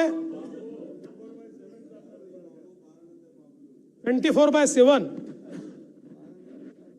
समाजातल्या शेवटच्या व्यक्तीचा विकास करण्याचा प्रयत्न आपण करू।